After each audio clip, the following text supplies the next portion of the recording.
It's an American game from humble beginnings. The game has grown to be spectacular. So have its players. Its stars redefining how the game is played.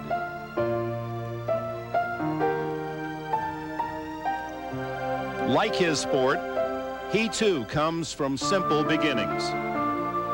A native son of a distant land, the first foreign-born player to earn the game's highest individual honor.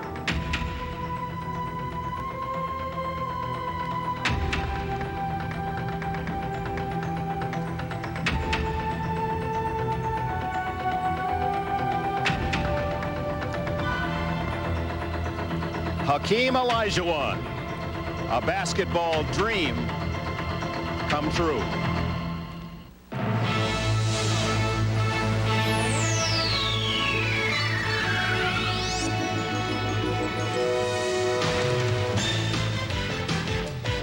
This is the NBA on NBC.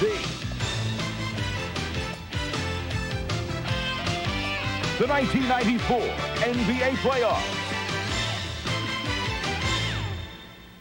Today, Game 4 of the Western Conference Finals between the Houston Rockets and the Utah Jazz. In Salt Lake City's high altitude, high attitude, the Delta Center, the scene, 19,000 plus ready to cheer some music. Jazz preferred in these environs. Utah with a win, trying to make it a 3-game series. Houston looking for a rare road victory that would make their trip to the NBA Finals a quick one. Hello, everyone. Dick Enberg along with Steve Jones. Welcome to Game 4. The home teams have prevailed throughout the conference finals, 6-0. A rare road win could swing a series. Let's go first to the league's most valuable player. Earning those credentials, a dream 2 games in Houston, was Olajuwon. And in particular, that game 2. Then in game 3, Utah on Friday night, 10 for 23, and Olajuwon missed his first 8 shots. Olajuwon said he wasn't thinking about the high elevation. I didn't think about it. I felt it. I couldn't move. That's why my shots were off, and I couldn't establish a position. When Spencer was leaning on me, I couldn't establish my position. There wasn't any energy to fight back in the first quarter. Olajuwon ready to go, and even though it's Sunday, mail will be delivered here in Salt Lake. There's no question that the mail will be delivered today. Karl Malone, who was very good in game 1 and 2 down in Houston, magnificent in game 2, and in game 3 had the stomach virus, still had good numbers, 22 points, 16 rebounds, but Karl Malone is a player who loves pressure. Game 4 is a must-win for them, and he plans to come up big like he did in Denver. And his belly's full of his wife's pancakes, first meal he's had in 4 days. Big game, big stars. With more, here's Hannah Storm. Well, you're right to mention Karl's stomach virus. He lost about 8 pounds, hasn't practiced in 3 days. He's feeling a lot better, but you have to keep in mind he's also playing on a sore right ankle, which he injured in game 2. It's very tender, but Karl told me, look, I don't want to make any excuses. I don't want to talk about it.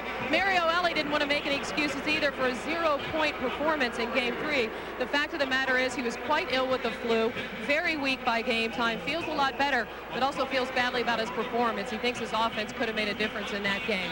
Hakeem Olajuwon, is he acclimated to the altitude? Yes, he says. That hasn't been a problem since the second half of game 3. I feel fine, Olajuwon told me, but I'm looking to get off to a better first half than I had in game 3. Look for Olajuwon to shoot early, and he said, I can't understand why no one thinks I had a good game. I had 29 points and 13 rebounds, so maybe that will spur him on to greater heights. Dick? All right, Hannah, the man will try to stop Olajuwon again. 300-pound Felton Spencer of the Utah Jazz. They're ready to roar in Salt Lake. Game 4 coming up. For the visitors from Houston, who had that tremendous 15-0 start to begin this year, Vernon, Mad Max, Maxwell, Kenny Smith, the three-point shooters. Inside, Olajuwon, complemented by his 6'10 forwards, Torrey and Thorpe. Rudy Tomjanovich is number 45, retired, one of the greats in Houston basketball history, third all-time scorer in that franchise history, is on the bench. For the Jazz, John Stockton complimented to Jeff Hornacek from Philadelphia with his three-point shooting prowess. Felton Spencer, his job is to keep Olajuwon under 30. Benoit had a big game 3. Karl Malone, a tough star player. Jerry Sloan likes him that way. That's how he played.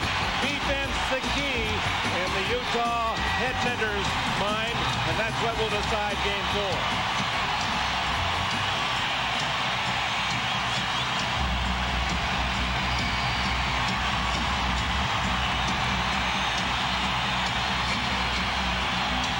With a whistle, Jess Kersey, Ed T. Rush, and Bill Oakes, Benoit and Ori, Hornacek, Maxwell. Stockton working underneath, gets away from Kenny Smith, and hits the 15-footer. Houston did not lead the entire game 3. Olajuwon with Big Felton Spencer. Hakeem hit the side of the board again. He did that twice in game 3. And Malone and Thorpe hooked up elbow to elbow, and that'll be a double foul.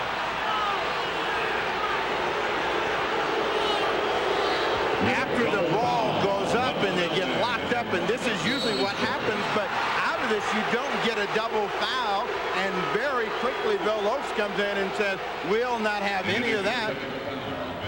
And Karl Malone picks up a technical, and it's hard for him to understand. This is just warming up to the task of the day. Kenny Smith hits the technical foul, 2-1 Utah, but it's a tough exchange for Karl Malone. He gets a personal foul and a technical foul.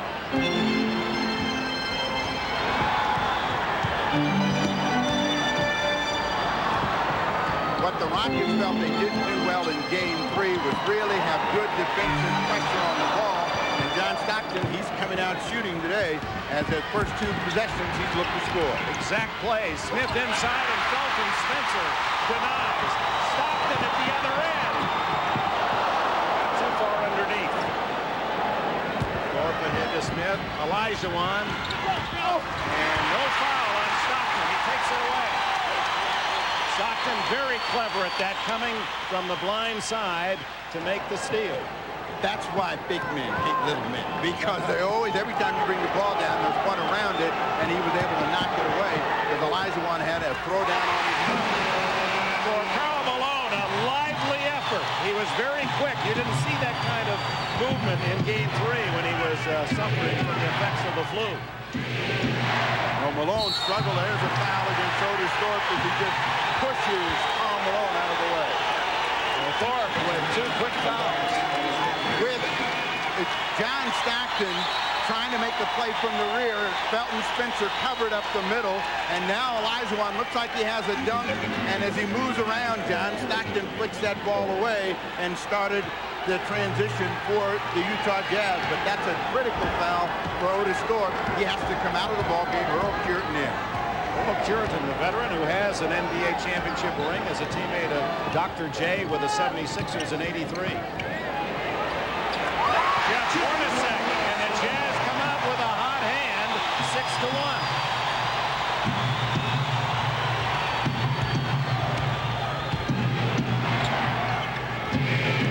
Everything that the Houston Rockets do revolves around Olajuwon, but they don't go to him on that set. Ori misses. Benoit has it stripped by Kenny Smith. Smith with no numbers will pull it up. 6-1 Utah. Maxwell, his first shot, way off the mark. Malone collects the rebound. Now that's what Jerry Sloan wants to see. The guards quick shooting the basketball, not going to Olajuwon, allowing them to control the defensive glass, and then they'll come back and set through Karl Malone. Malone and Stockton, the early factors for Utah. Earl Cureton, the veteran, to Kenny Smith. Hit short. Houston 0 for 5 off the opening bell. 9 minutes, to go in this opening quarter, and the Rockets are shut out for the first 3.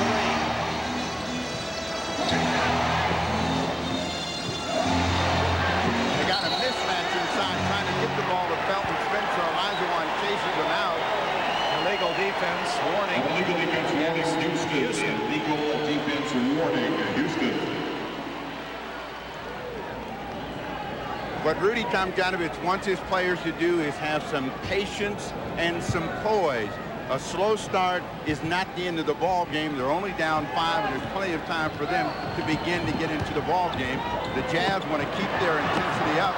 Karl Malone makes a mistake. And then Maxwell has trouble controlling. Picks it up. Waits for Olajuwon. The double team. Hornacek. The extra pass to Ori.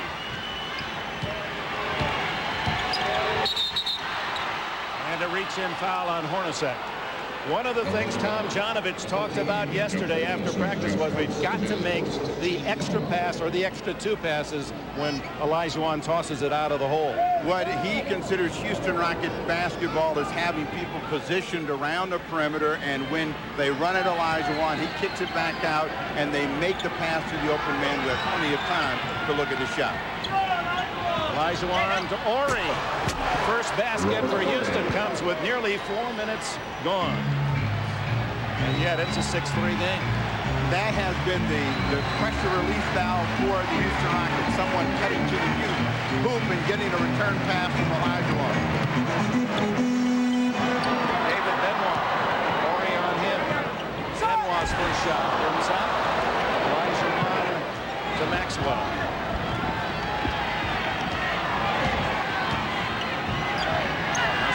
Picking him up, putting that 300-pound body on Olajuwon.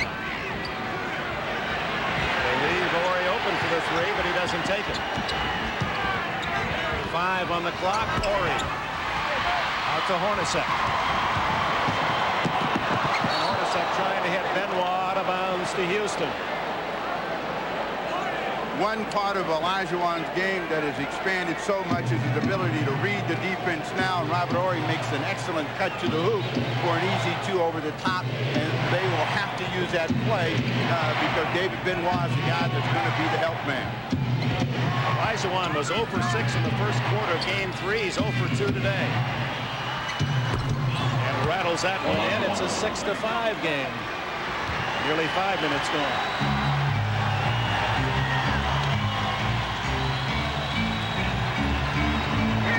When they come to this side of the floor, they usually want to run pick and roll for Karl Malone. Malone left open from 20. The big man who says he's not 6'9", he's closer to 6'7 and a half, has shown that he's not just an interior player again in this playoff series. Again, the great players always work on something to improve their game. He's improved his range so he can go deep out on the floor when they don't allow the pick and roll. Kenny Smith, who was cold in game 3, hits his first tray to tie it at 8. Because he shot so poorly in game 3, Kenny Smith came out extra early for this game, so he may have the torch from the 3-point line. Stockton to Spencer. He loses it on the dribble, picked up by Benoit. David Benoit. What a hustle play for him.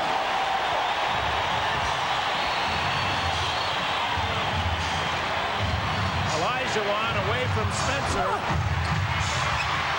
Batted out. Stockton. 2-on-2. Hornacek for 3. Robert Ori, good position on Spencer. Rockets drill by 2. Smith with the afterburners, and he gets the basket and the foul from Stockton. His first. David Benoit is a guy that's been given hero status after game 3 for a tremendous hustle in that game. Comes up with a huge hustle play and throws it down over the top and has everyone on their feet.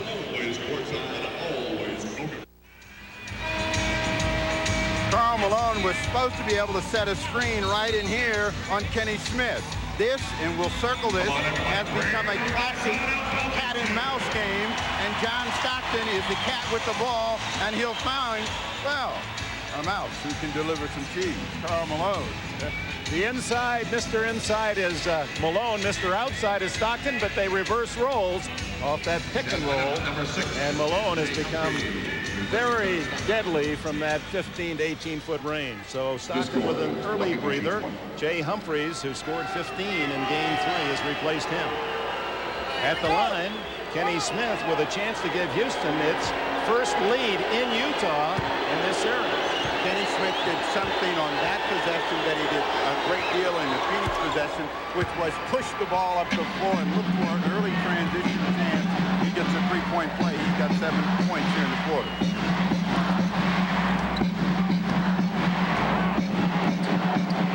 They trapped at the end of Game 3. Benoit didn't get chances like that, but if he's going to attack the rim, he's going to go to the line, and Jerry Sloan has to feel good about that.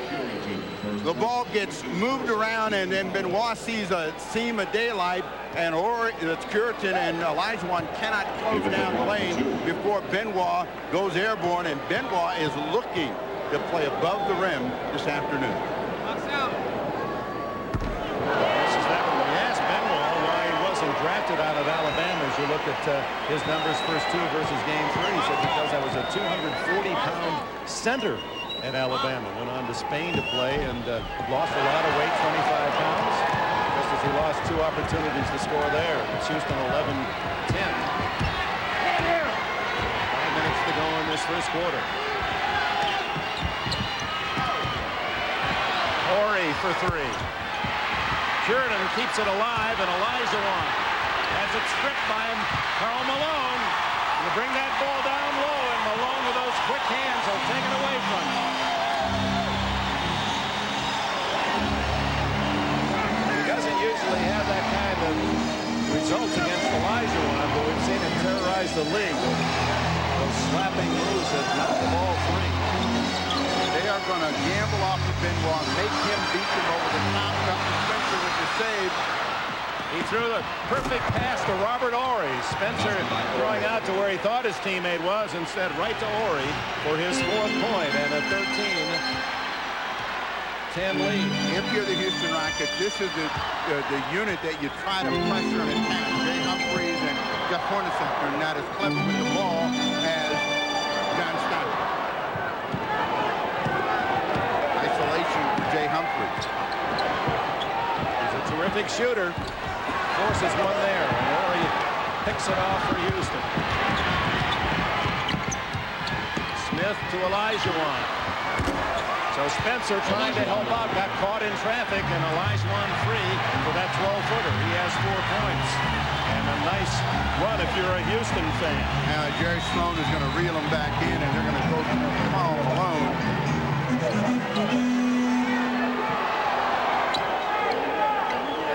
7 unanswered points for the Rockets. Karl Malone draws the foul, and that's good.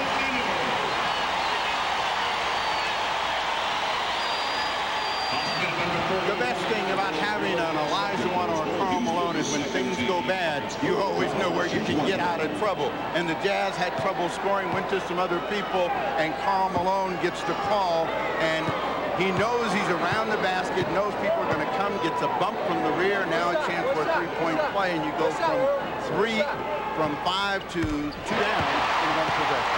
Earl Curitan, not Olajuwon, with the foul. Curitan second. So Horry and the man who hit that Otis Thorpe and the man who replaced him, Curitan, both with 2 early fouls. Olajuwon. Horry. Curitan touched it last. No, they're going to give that one to Houston. And now they reverse the call. It did appear that the Rockets, Curitan touched it last. Ed Rush saw the call and initially pointed the wrong way, made the correction. Utah Jazz now with the chance to tie in this possession. Coming back to this side of the floor, when Malone's on this side of the floor, they usually like to go pick and roll. They use him as a screener and they get a call. Kenny Smith drops his chin. He picks up his first foul. 3 minutes to go in the first. Welcome back. The oldest man in this series, 36-year-old Earl Cureton. He was going to be playing with Magic Johnson in Tokyo with the All-Stars. Was signed a month ago, late in the Houston season. Was a member of the 1983 NBA championship team. There he is, teammate of Dr. J. He's the only Rocket with a ring. And Earl told me, he said, my specialty, Game 2. I'm big in Game 2, and he says Dr. J owes him a phone call because he's waiting for him to wish him well. He said Dr. J, it was just a thrill to be amongst such class as a member of the 76ers. 15-13 the score. Utah with the ball trailing by 2, and Hornacek is off the front of the rim. Maxwell to Olajuwon. They work it around to a two-point try by Kenny Smith. So Smith, as hot early as he was cold on Friday night, has 9 to lead all scores. Kenny Smith is one of those players that when his confidence is up, he is definitely as threat as he was in Game 1 when he had the 27. So they're going to have to stay at home on Kenny Smith. Humphreys with a 3. Curran kept it alive. Horry picks it off. That's 5 rebounds for Robert Horry. Inside to Olajuwon over Spencer, and the Dream having a good quarter. He has 6. What Olajuwon is trying to do is read the defense. If they don't come early, he's going to look for an offensive score himself. If they do come quickly, he's going to make a pass so that someone else can get involved. Down to Karl Malone, and he's double. Finds Benoit on the weak side, and Olajuwon almost denied. To score his 4th point. Minute and a half left in the opening quarter. Olajuwon, Horry, Smith, and there's Maxwell for 3. Well, that's what Tom Janovich was talking about. The couple extra passes, not being in a hurry, and Maxwell had a good look. Biggest lead for Houston, 7 points. Trying to find Karl Malone down on the box. They get him, but he's doubled. They have Maxwell open as well as Smith down court, and saving an easy basket was Jay Humphreys. There was a play that worked out well for the Rockets being knocked down. Olajuwon very quickly against Felton Spencer. And during that, we come back with a technical foul against Vernon Maxwell. Maxwell was upset down at the other end in the screening situation. Karl Malone just pushed him down. No whistle, came back down, and in a transition opportunity, he was going to at least get a layup. The Rockets were. Well, he's still hot about both of those situations. So Maxwell, who was so good in the first series against Portland, with the stakes getting higher with each succeeding round, Vernon has become more explosive. Hornacek, meanwhile, has been perfect in the series from the line. In fact, in the playoffs, has hit 29 free throws in a row. We saw the perplexed look of Rudy Tomjanovich, wondering what that was about. After all, Houston had benefited from the last call, and Maxwell continues to barb with the officials. They had 4 technicals Houston called in the first half of Game 3, and it really took them out of their game. Final minute, first quarter. Houston with the ball in a 6-point lead. Olajuwon takes it to Horry. Rebound, Malone.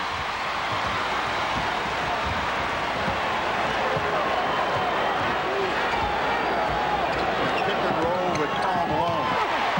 Beautifully done. Hornacek to Karl Malone, who has 9. That's their game. That's the main entree here in Salt Lake City. They're simple plays, but they work because you have someone that can finish at the other end. They get an illegal defense. David Benoit thinking about trying to sneak over the other way. But this is the pick and roll. Watch how Olajuwon jump out, and just as he steps out there, Karl Malone rolls to the hoop, and they get the finish. Take a look from up top, and that doesn't work unless the guy can make the shot. Here's the technical foul being shot by Kenny Smith. makes it 23-18, and with the illegal defense, a new 24, which means with 17 seconds left, the Rockets can milk the clock and work the last shot. Chris Gent, a good three-point shooter, rookie from Ohio State, number 21, comes in. That gives them Smith, Maxwell, and Gent to hit from outside. Maxwell sees an opening inside, rejected by Benoit. Hornacek to Benoit. He scores, and he is fouled. So Rudy Tomjanovich talking to Maxwell, hey, in your hurry to shoot, you gave them a chance to score at the other end. Maxwell had a great drive going. It was a better save by Benoit to come out of nowhere to make the save, and now he's a sprinter on the fly. He takes the contact, gets the ball to go in. Benoit is one of those players who probably struggles because his dad walked it up. He's a sprinter. He needs to be on the team like Golden State. They go up and down, and we might see a great Benoit. A foul, and the shot would have counted. A foul against Karl Malone trying to stop the three-point attempt, and it's his second. A bad ending of the quarter for the Utah Jazz because it puts 2 on the back of Malone. Here you see the clock winding down. Shot was well on its way as Malone hit him from behind. Often those are overlooked. And so Smith will try to build on the Houston lead with 2 free throws here at the end of the first quarter. It's actually 0.3 of a second on the game clock. A couple of technicals, but Kenny Smith has had a great start after a terrible ball game in Game 3. He's come out with the torch and has been the guy to push the Rockets to the lead and has a couple of free throws to try to build on that. 4 out of 4 now from the line here in the quarter. And he looks for his 12th point of the game. He leads all scorers. So a dozen for Kenny Smith, and this is one of those no catch. This is you just touch and shoot in order for it to count. And as soon as Humphries wrapped both mitts around it, that one did not count. Kenny Smith, former North Carolina Tar Heel, the star for the Rockets. In the opening quarter, trying to work the kind of game that he shot in Game 1 of this series. After a period, it's Houston 5-4.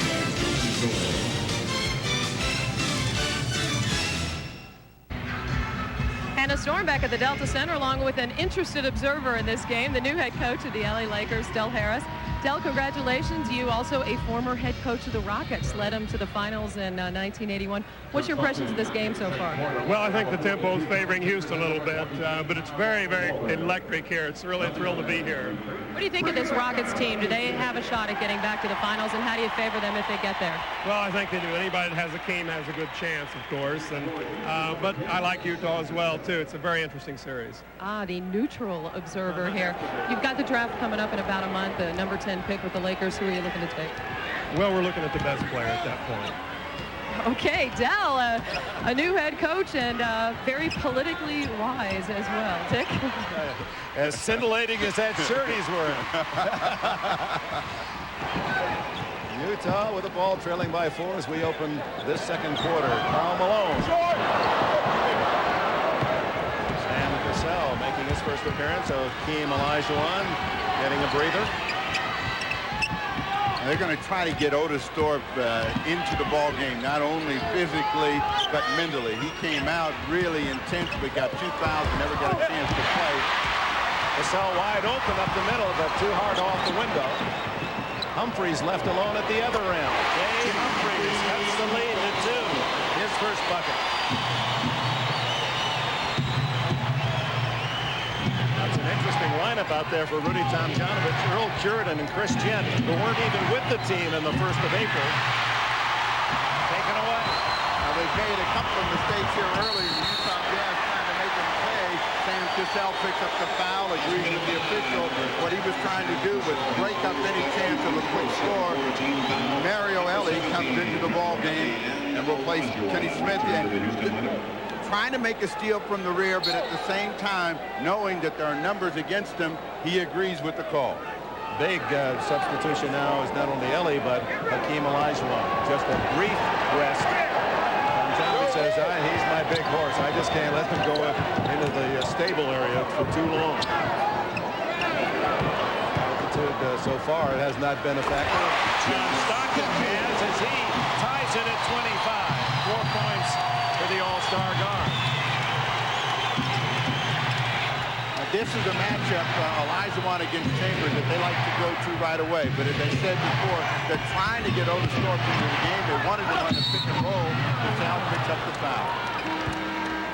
Tyrone Corbin just in gets his first foul. John Stockton realizes he has to be aggressive at the offensive end and look to shoot the basketball. And once he got by Sam Cassell, he knew exactly how far to go before he would run into Olajuwon and lock that one in for two. Key period here early in the second quarter as Karl Malone sits down. He is given a rest by Jerry Sloan. So Olajuwon on the court, Malone given a breather. Cassell with his first point.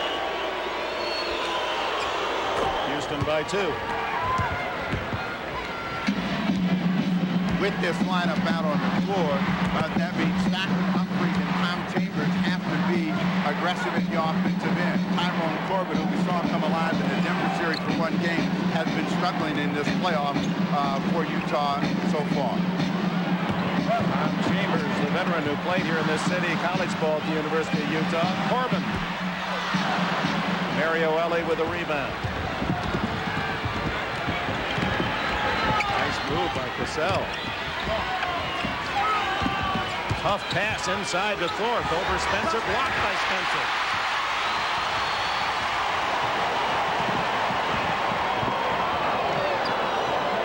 They are leaving Corbin open. He's got to cash one of those, and he has not. With the exception of the third game in Denver, he has struggled to find an offensive touch.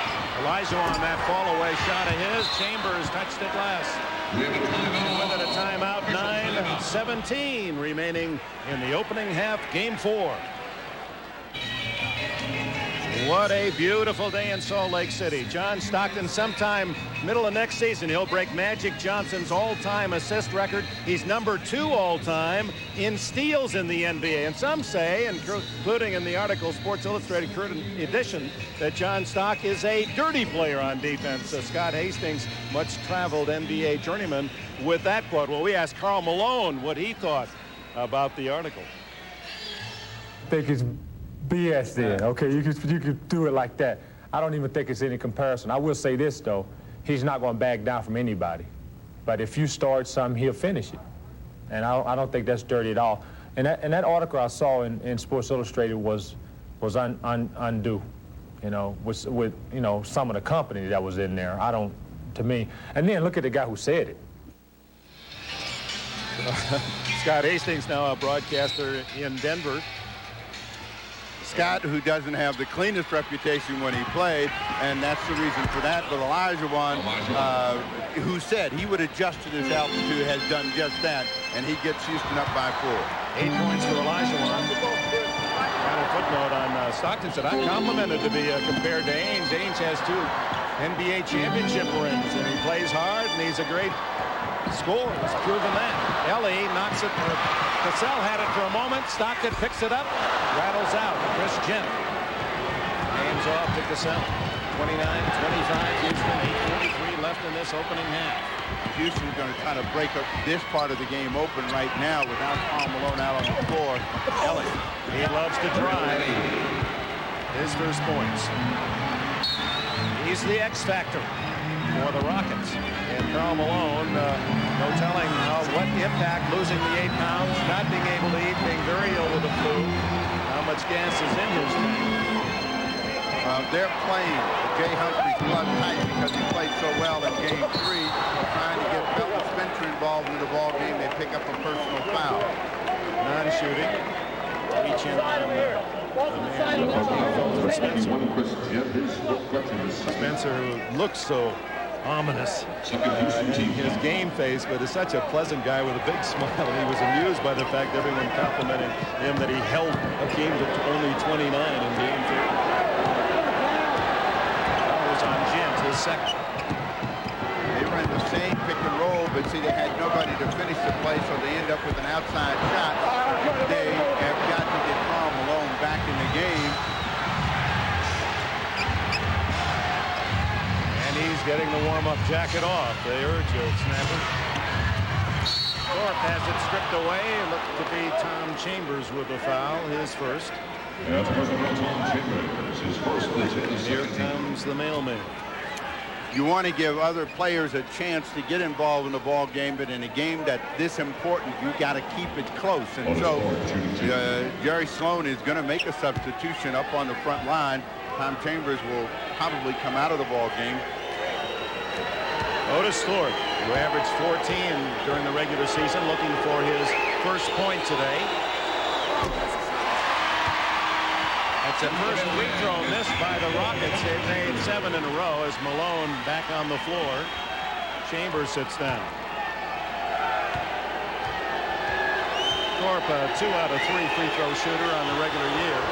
Misses them both. Malone, his presence quickly felt. 6-point lead, Houston. 7:40 to go in the half.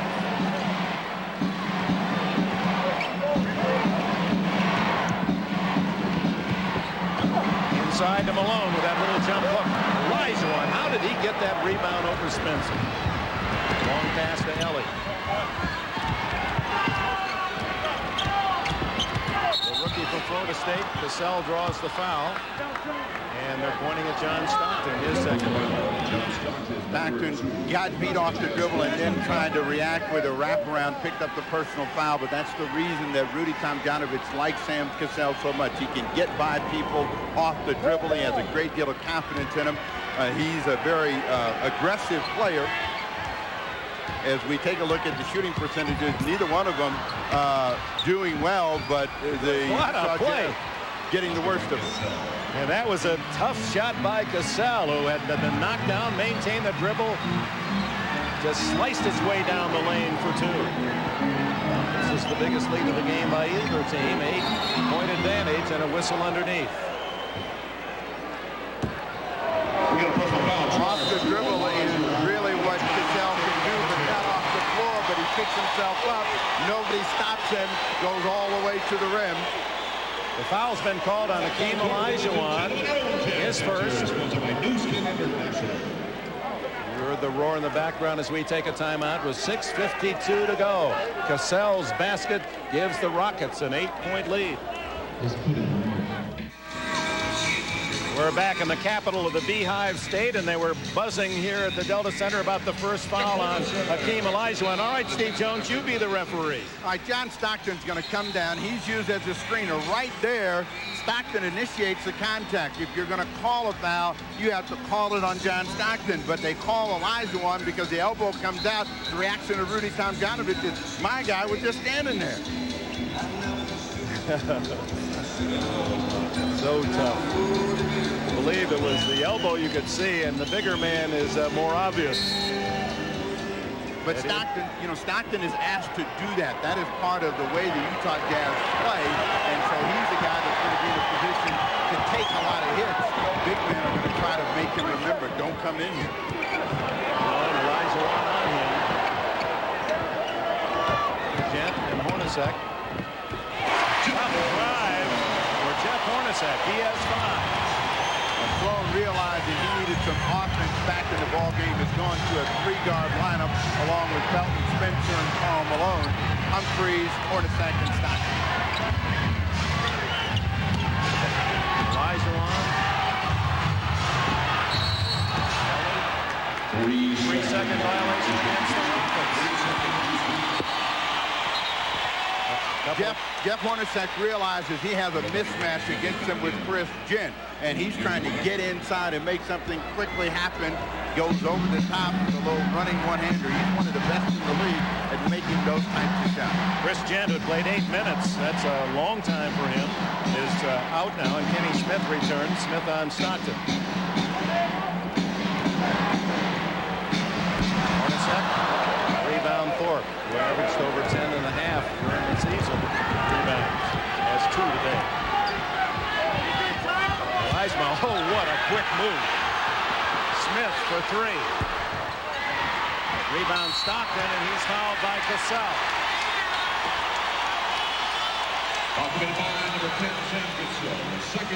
Olajuwon quickly spinning to the baseline, realized he had no place to really shoot the ball, brought it back out. Spencer did a good job of making sure Olajuwon could not come up the other side. So credit Felton Spencer with learning. It's been a hard process for him because he's had some numbers thrown at him. A lot of friends call him saying, big fella, you're not playing him right. He says, I'll accept all advice. Anyone want to help me out? Stockton. He gets the foul and the basket. Jimmy Smith the foul.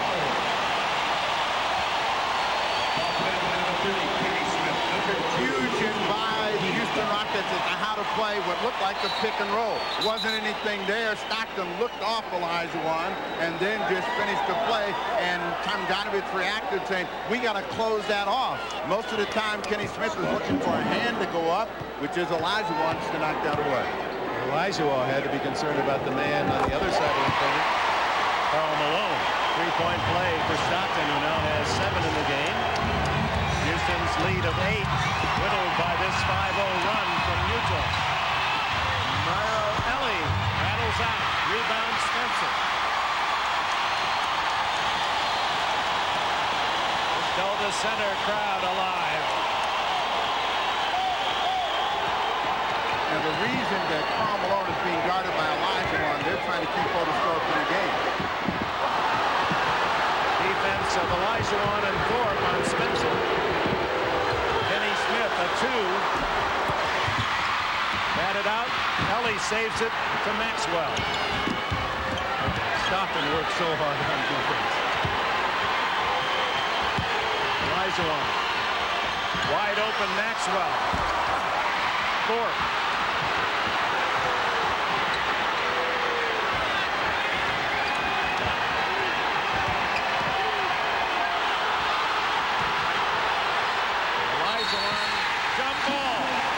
Jump ball is the call.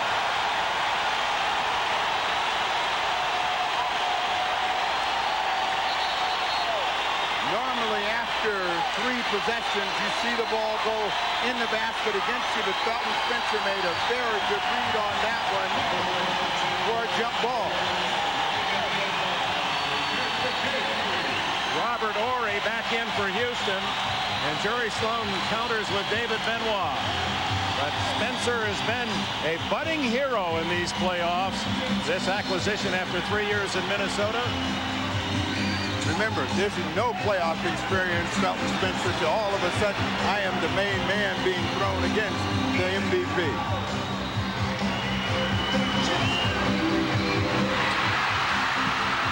It's off John Stockton. No, they reverse it. It was off the leg of Stockton, and Stockton says, you're right. Here it is. Robert Horry pleading his case, saying no, no, and Ed Rush again reversing his call. So Ed Rush, who has made the initial call, has been persuaded twice now. And both were the proper calls to make the adjustment.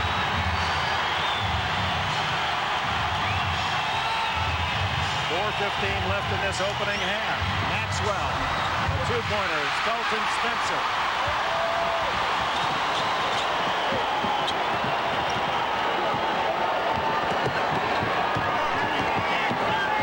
Malone wants the ball against Thorpe, and Thorpe has to watch for the 3rd foul. Spencer gives Utah another chance. And that's one area that Felton Spencer has really helped the Utah Jazz. Offensive rebounding, particularly when they have a shot blocker, he goes to the glass to keep the ball alive for the Jazz. Malone setting up at the side of the lane. Stockton gets it to him. Now they run it Malone. That leaves Benoit open.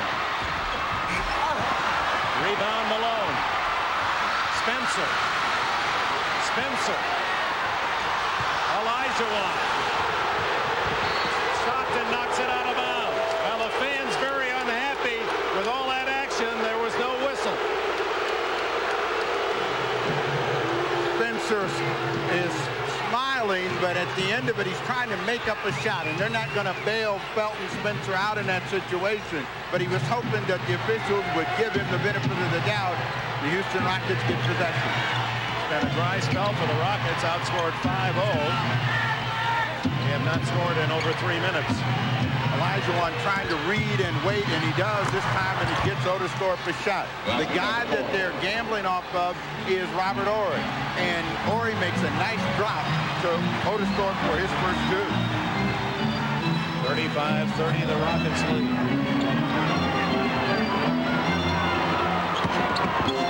Takes it inside over Olajuwon and draws the foul.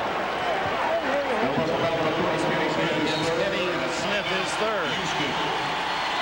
Olajuwon initiates the offense by finding the right guy, and then you get a pass inside to Otisthorpe.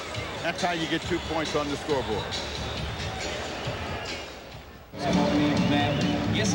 And welcome back. A big sports doubleheader on NBC tomorrow. Prior to the Eastern semifinals, Eastern finals, you'll see the French Open Tennis Championships from Roland Garros. And it all begins at 10 o'clock in the morning Eastern time, 9 on the West Coast.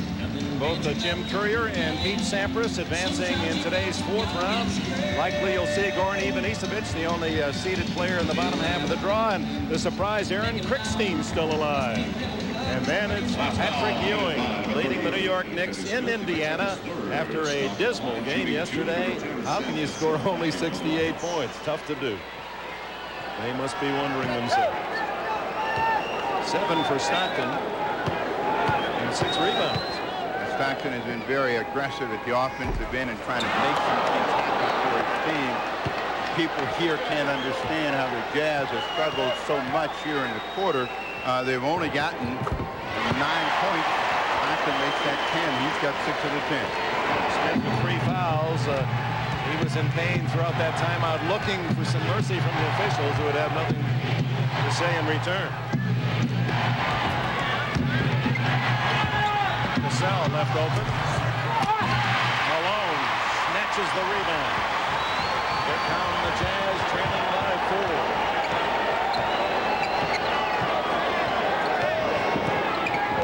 They're looking for Malone down on the box, and if they don't get him, they were going to go to Hornacek and end up with an offensive foul against Felton Spencer. His first. Let's go to Hannah. Well, Dick, this is what they talked about in that last timeout. The Utah coaches feel that they're playing with great emotion, but they don't have enough patience. They think that the Jazz are trying to take some fast breaks when they're not there. When they're not there, they want their guys to bring the ball back out and execute. Dick? All right, thank you, Hannah. Of course, Jerry Sloan, he'll take the quick basket if it's there, but basically he wants the half-court game. Olajuwon. That's his patented shot, his spot, but it's not falling here in the quarter.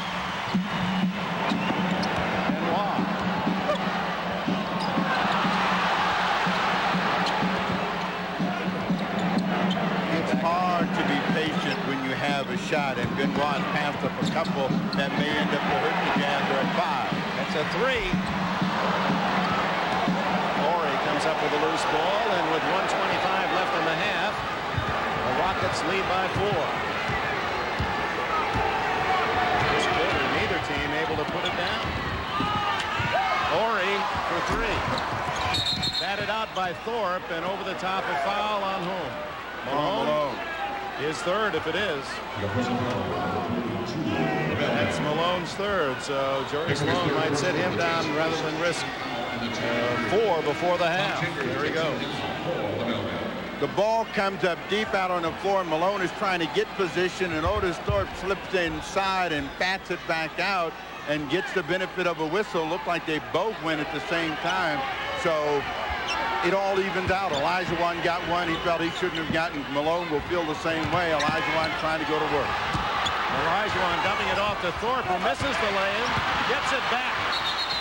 And this foul. No, they're going to call that a jump ball. No, now they say foul. Hornacek reaching in. His second.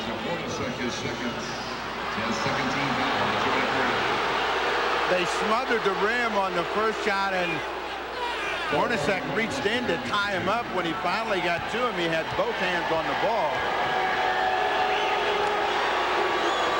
Thorpe makes his first free throw, 1 for 3 now, and 3 points in this opening half. 10 points in the quarter for the Utah Jazz. Thorpe misses the second, and in the final minute, the Jazz trail by 5.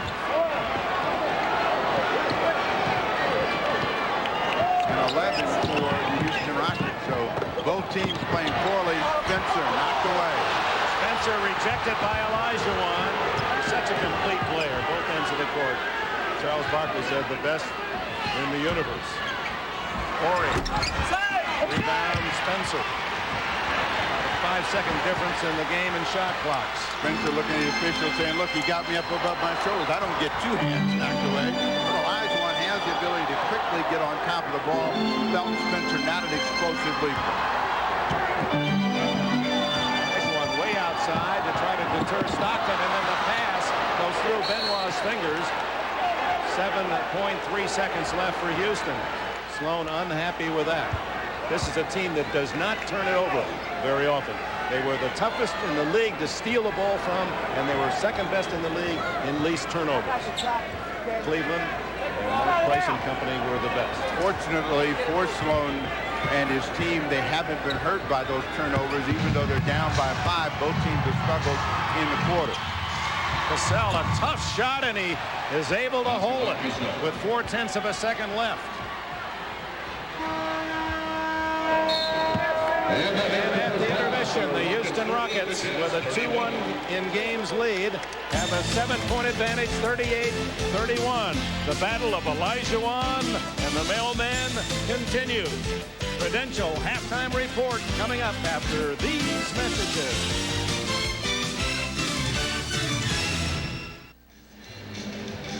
Ready for the second half, and it's just not party time here in Utah.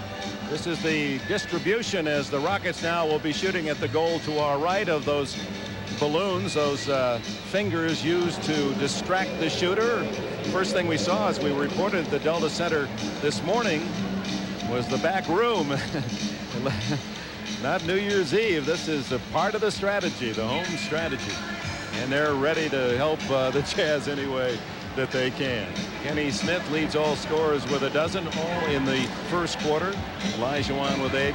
Cassell off the bench with 6. Mailman with 9. Stockton with 8. Top the Jazz. So no one able to really get that ferocious scoring spurt, although there have been little runs by each team. Has to be alarming for the Jazz fans to have only 31. That ties their all-time low for a half in the playoffs. Go back to 88, a game against the Lakers. But the good news is, you figure the home team's going to start shooting better. The Jazz played their best game in Game 3 when they were on the lead, and all the other games they had to play from the rear. So this will be a true test for them here in the second half of play. As Houston starts with the first possession, picks up a foul against Hornacek, his third. That's really Tom Jonovich told Dana Storm this first 4 or 5 minutes, just as it is in football, any game with 2 halves. So much is dictated by what happens the first few minutes after the intermission break. And Smith wide open as he loses John Stockton in a pick. And it's the biggest lead of the game. 9-point advantage for the Rockets. This is where they're going to start counting on Karl Malone to come through and find ways to get to the cheap points. They double on Malone. Benoit finds Hornacek for 3. Jeff Hornacek, he now has 8 points.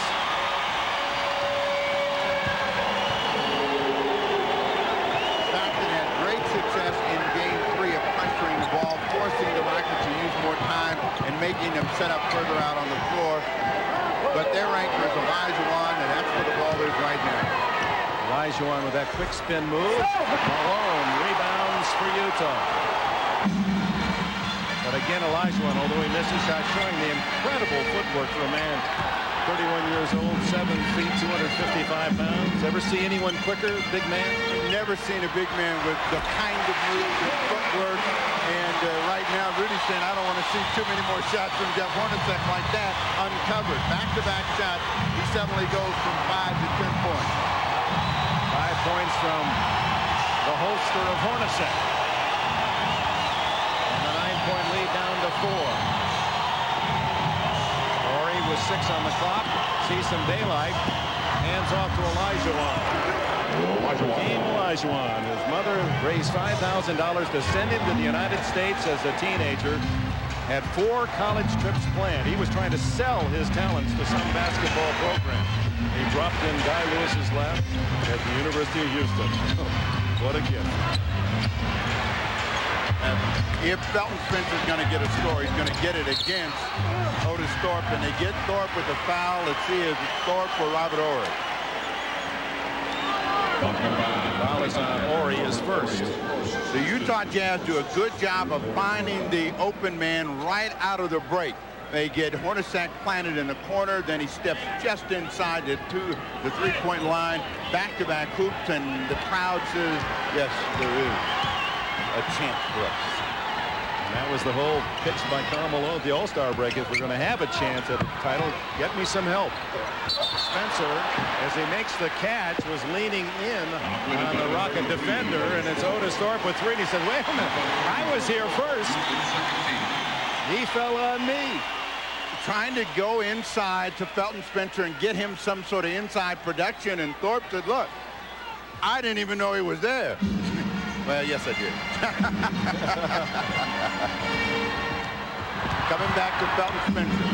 Again, Thorpe has 4 fouls. Spencer has a chance at least to get his shot away. No, he doesn't. Robert Horry up high to reject. Good help from the defensive side by Robert Horry. Horry against Benoit. Good spinning move and a nice touch off the glass. Back to an 8-point lead, the Rockets. Horry was 6. Tomjanovich constantly has to remind Horry to be aggressive at both ends of the floor, and in both of those possessions you saw what aggression could do for Horry and the Rockets. What a great trade for Houston that wasn't consummated. And that'll be a travel on Hornacek. Stop and go, and didn't get the ball on the floor. Certainly.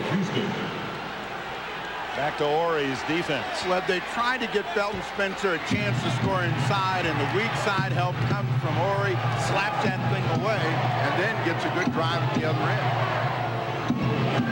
Maxwell, he touched his heel on the sideline, out of bounds. And that was the jumper he had for all of his friends in Gainesville. That happened to be one of his favorite spots right down there in the corner, and Rudy Tomjanovich doesn't want to see the turnover rate against his team climb. Stockton around Smith. Doesn't get it, but Malone does. Karl Malone with a second chance basket. He has 11. Huge rebound by Malone that time. 8.5 left in the third. Will it be Houston up 3-1 going Tuesday night to the Summit? Rejection, Felton Spencer. Or will the Utah Jazz hold the home court advantage and tie this series at 2? Felton Spencer, tired of having his stuff sent the other way, decides that he's going to get into it, comes over and really slaps that one out of bounds. But a frustrated Spencer because he hasn't been able to get it going close to the hoop. Horry will take the 2.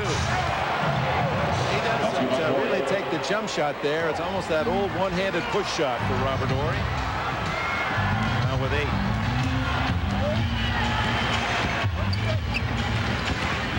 Running out on the dribbler, Stockton, and quickly back on Malone. Spencer to Benoit. 46-40. Benoit with 9.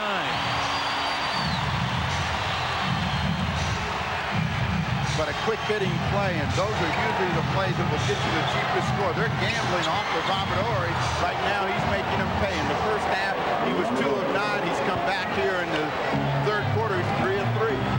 10 points in the game for Horry. Both teams certainly picking up their shooting percentages here in the third quarter after having so much difficulty in the opening half and an illegal defense called against Robert Horry. The reason that Horry's able to get the shot, Benoit sitting in the lap of Olajuwon. So, yes, I'll take that shot, and Rudy Tomjanovich is saying yes. Yes, Robert. Now, that's why I brought you back. We asked Tomjanovich about it's a testy situation here. You trade a man and then you've got to welcome him back with open arms, and he said the reason it worked was I really made it clear beforehand I liked him, but we just thought we could improve the team. Robert Horry moving without the basketball, and he's a very good controlled leaper, and that time a nice little finger roll. Hornacek with the technical. He continues to be perfect from the line in this series. Hornacek hits again. A former Cyclone at Iowa State. A whirlwind third period. Olajuwon had to come to receive that ball because the pressure by John Stockton. Now Olajuwon will have to reestablish position. Olajuwon from Smith. Pulled it up short. Horry rebounds, feeds it to Thorpe. And Horry's made 2 or 3 clever passes like that. Interior bounce passes to give Thorpe the slam downs. 7-point lead as we approach the midpoint of the third period. Off the dribble, the pass by Stockton and a hold on Kenny Smith, and that'll be 4 on Smith. 6:27 remaining in the third period. Timeout. A reminder tomorrow, a Memorial Day special on NBC Sports after the French Open tennis. It's the New York Knicks and Indiana Pacers game 4, 3 o'clock Eastern time, and then it's on to prime time. Both series, as long as they go, it'll be Tuesday, Wednesday, Thursday, Friday if needed. Tuesday night we'll be in Houston for game 5. The last foul was not on Smith, but on Maxwell, his first. So Smith has 3. Stockton inside. Great pass, but Benoit misses the shot, and it's out of bounds to the Jazz. That was a great look-off by Stockton, and at the last minute he left it for Benoit. A little bit too excited by the easy chance coming down the lane. He lost control and then got it back, and Benoit overlaid. 50-43, Houston leading by 7 with 6 minutes left in the third quarter. Pick and roll again. They get the switch, but Olajuwon gets back on the shot. Stockton now with 10.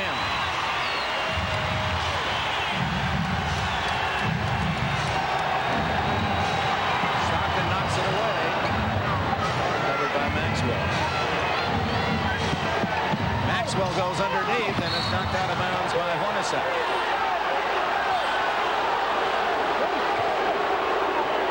Nice cut and delivery by Kenny Smith to Maxwell. Maxwell thought he got fouled as Felton Spencer came through him, but the ball goes back to the Houston Rockets. 9 on the shot clock. Look at that. They start cold in the first and second, 0 for 5, 0 for 4, but 6 for 10 here to start this third period. The Houston Rockets. Olajuwon held by Spencer from the back and Benoit in front. Who gets the foul? It's Spencer, his second. Felton Spencer for most of this game has been able to stay out of foul trouble, but it reaches right across the ball right there.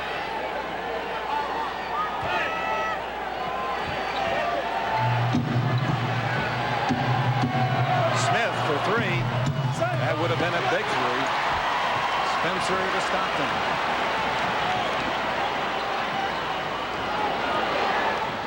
Benoit over to Spencer's pick, and then Spencer gets the rebound. His 8th. Hornacek's runner rattles out, and it's Thorpe with a rebound. If anyone needs to see a jump shot go in, it's David Benoit. He's passing up good scoring opportunities because the jump shot won't go. Olajuwon establishing his position, and now around Spencer. He draws his 3rd foul with the knees as head rush. When Olajuwon goes quickly, there's almost nothing that Felton Spencer can do. So Olajuwon doesn't hold, and instead of going baseline, comes across the middle and picks up the foul, but they turn the ball over. Hornacek steal. Hornacek from the backside takes the ball away. And the foul on Horry trying to hold Hornacek from breaking, or Benoit from breaking down court. It's his 2nd foul. His second personal, Houston 14. Whenever Olajuwon gets the basketball, he draws attention. He puts it down, and as he does, Hornacek comes in and strips him of the ball. 7-point Houston lead.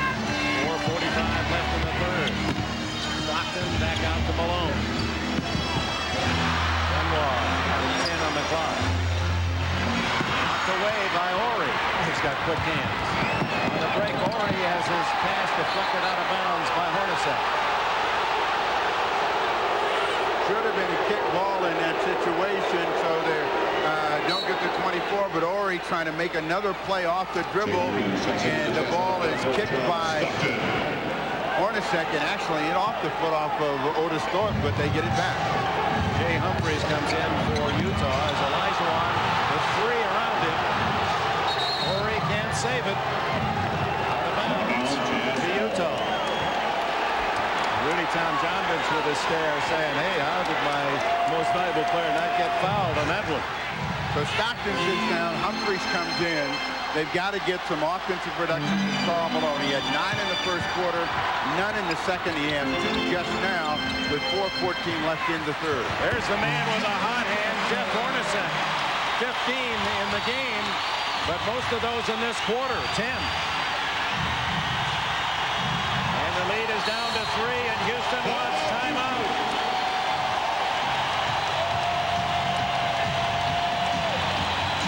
The Utah Jazz have done an excellent job of screening and freeing up Jeff Hornacek. He steps inside the three-point line, nails his 10th point of the quarter. Tough day on the offensive end for Felton Spencer, and a tough playoff for this man. He had to guard David Robinson, who is the leading scorer in the league, then Dikembe Mutombo, the leading rebounder, and now the most valuable player in the league, Hakeem Olajuwon. He says, and the officials aren't helping a bit. They're not going to give me a lot of breaks out there. When you're going against Olajuwon, David Robinson, Kembe, these are guys who are supposed to be the best in the league, so they're going to get a lot of calls out there. And a couple of times I kind of felt a little picked on out there. You try to do a good job and you work hard out there, and you get some crazy calls every once in a while. All you can do is just look at them now. I mean, it's kind of hard, but you don't want to get technical or have some trouble start up. So I just don't say anything. We just see in his face how happy he is to be in Utah and a part of the Jazz playoff picture, and he's been a very important man, and his defensive play on Olajuwon crucial to that Game 3 win. He has done an outstanding job of just clogging the middle. Olajuwon can't keep it alive. And look who got the rebound. Spencer, his 9th in the game. A 3 would tie it for the Jazz as Benoit loses it, picked up by the mailman. It's a 1-point game.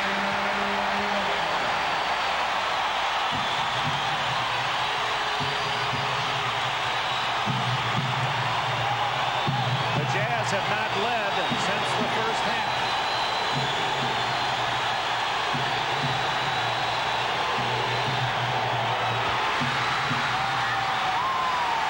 Chance now.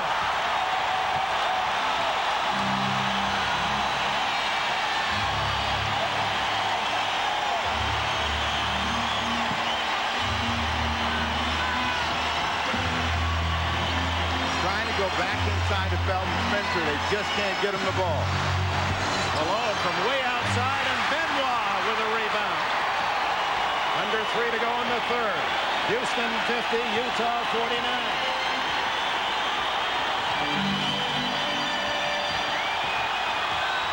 Hornacek. And Kenny Smith chases it down for Houston.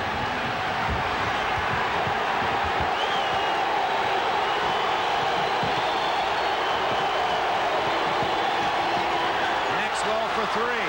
He's been wanting the ball over there and finally gets the tray.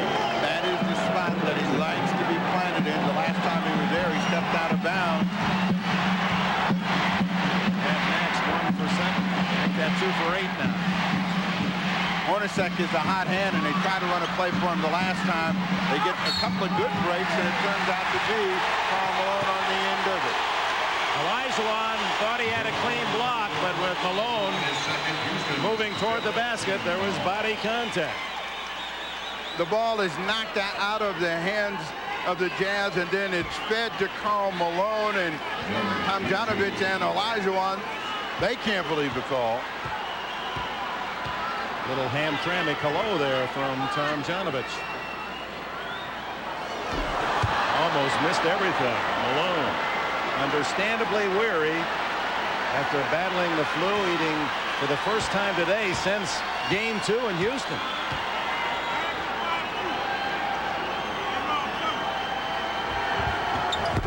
This is them both.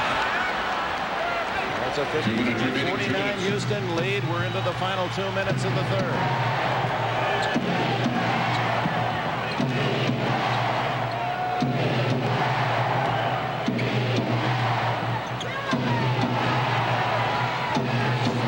On the clock.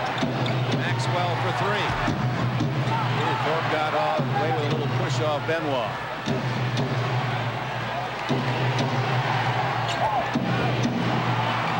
Smith fakes Hornacek and steps in for the two-pointer. That's 14 for Kenny Smith. Big possession for the Rockets as they build their lead back up. Utah pulled within one after the Rockets had opened a 9-point lead, and now it's back to 6. Give and go to Spencer.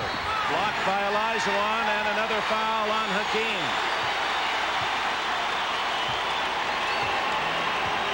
What troubled the Utah Jazz in game 1 becomes apparent right now. They ran it. Kenny Smith parked on the line. He just stepped up and took a dribble, made an easy two-point conversion. Olajuwon has picked up back-to-back fouls, both of them challenging offensive players coming to the rim. His third personal. Felton Spencer, we'll see if he can get on the board from the line. That's his first point. Felton's mother, Betty, here cheering him. She's 6'5" tall. She's my biggest fan, and she's here to cook for me. Had some of that smothered chicken last night and some catfish, his favorites. He gets 1 out of 2 as the final minute approaches of the third period.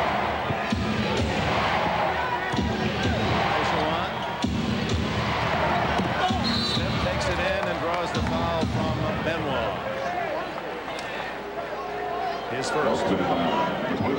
David Benoit, his first. That's the first Jazz team foul in the 2-minute period. Kenny Smith will tell the strike. Oh, what a Carolina team he played on with Michael Jordan, Sam Perkins, Brad Daugherty, Joe Wolf, all #1 picks, as was he. Sacramento's #1 in '87. And after horrendous game 3.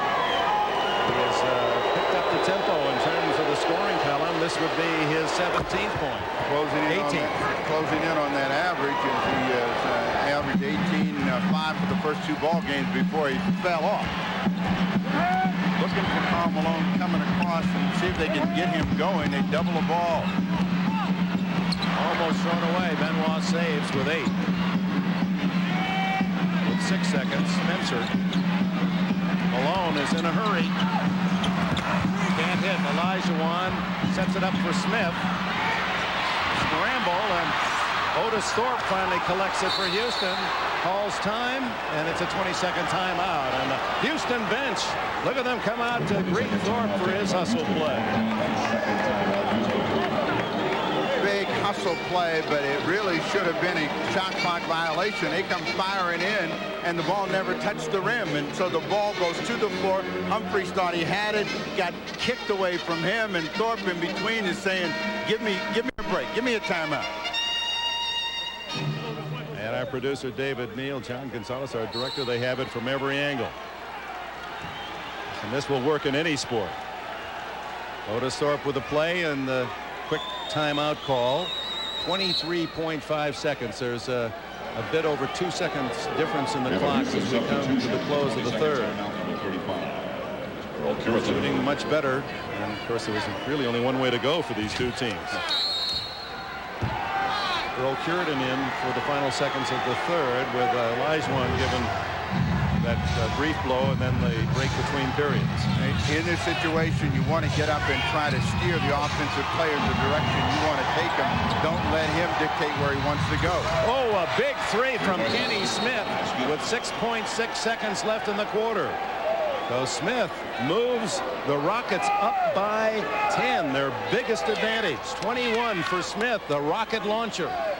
9 in the quarter, so equals Hornacek output of 10 to keep that lead growing for Houston. Humphries from way outside. The short rebound Thorpe as the quarter ends. So Jeff Hornacek gave Utah some hot shooting early in the quarter, but Kenny Smith was able to counter with 9. And it's the Rockets with a 10-point lead going to the fourth quarter. We'll be back after a word from your local station.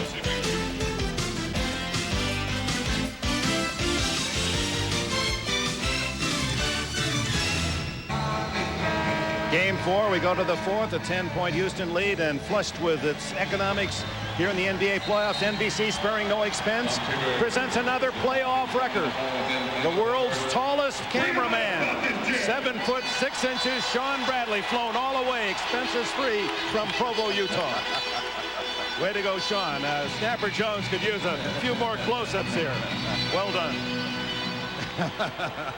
What a shot that is. Now to get serious in the Utah Jazz. Down by 10, opening the fourth quarter. Trying to even the series at 2. Houston trying to go home for game 5 with a 3-game-to-1 edge. I guarantee they got to find a way to get Karl Malone into this ball game right now to try to make a difference on the scoreboard. Over Earl Curidan, and he draws the foul. Veteran Curidan has his third. Here's Hannah Storm. Well, here's what they talked about in the huddles during that timeout. For Utah, a basket at a time. They want them to step it up on defense, go for a stop every time. They think they have plenty of time to score. They just can't score 10 points on one basket, and they're urging their guys to continue to be patient on offense.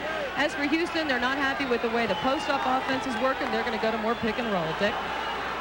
All right, Hannah, and Karl Malone to the line, where he is 1 for 3 today. He scored 13 points.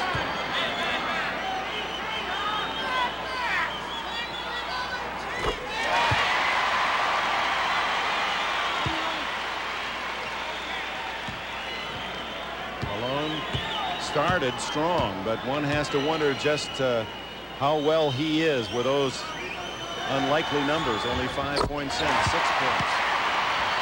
Malone is an explosive player, and even in game 3 when he was really under severe attack from that virus, he played big in the fourth quarter, so you can expect him to try to create something here, knowing they got to go back 2-2. Good rebound by Benoit, who was sandwiched between 2 Rockets. Malone runs the floor, rejected, and no goaltending. Oh, this crowd, and Malone is furious, and a foul on Humphries before the shot. Oh, my. The guy that took it away is Olajuwon, and we have seen Olajuwon appear in other playoff games. He did it against Portland and Rod Strickland, where it looked like he was free, and all of a sudden, it's snatched away. His 4th block of the game. And the foul on Jay Humphries at the other end, his 2nd. It was a big play. Would have pulled the Jazz within 6. You know that they're going to go into Olajuwon because he's being guarded by Tom Taylor, and Kenny Smith has the torch right now. He's got 11 here in the second half and starts the 4th just as he finished the 3rd. And he's not infatuated with a 3. That's twice he's moved inside a flying defender to take the 2. From Malone. Quick move by the mailman to get his 17th.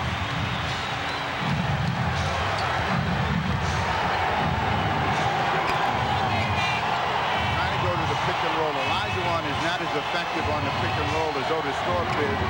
They're going to try to let him go one-on-one. Jay Humphries almost stole it, took a shot in the head. Kelvin Spencer's going to return for Utah. They like to screen, and John Stockton is a guy that screens and then drops it inside. Very quick exchange. That has happened and happened with regularity through the course of their careers, so they almost know where each other's supposed to be. Kenny Smith. Oh, I don't believe that was intended to hit the window, but he'll take it for the game-high 25. 8 for 13 from the floor for Kenny Smith. It's back to a 10-point game. And a hold against the Rockets as Stockton went inside the post-up. 4th foul on Kenny Smith. When you're shooting the ball well, though, all good things seem to happen for you. And no matter where you put it, it goes in. And Kenny Smith, dancing between the double team, gets it off the window. It looked like he called right there. Everybody's saying he did. You think that was a tough shot? Humphries. Olajuwon jumps out on him, and Benoit sees the opening. 11 points for David Benoit.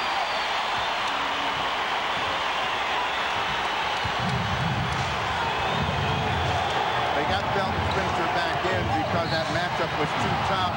Stockton's going to pick up a foul against Bernie Maxwell. Official timeout.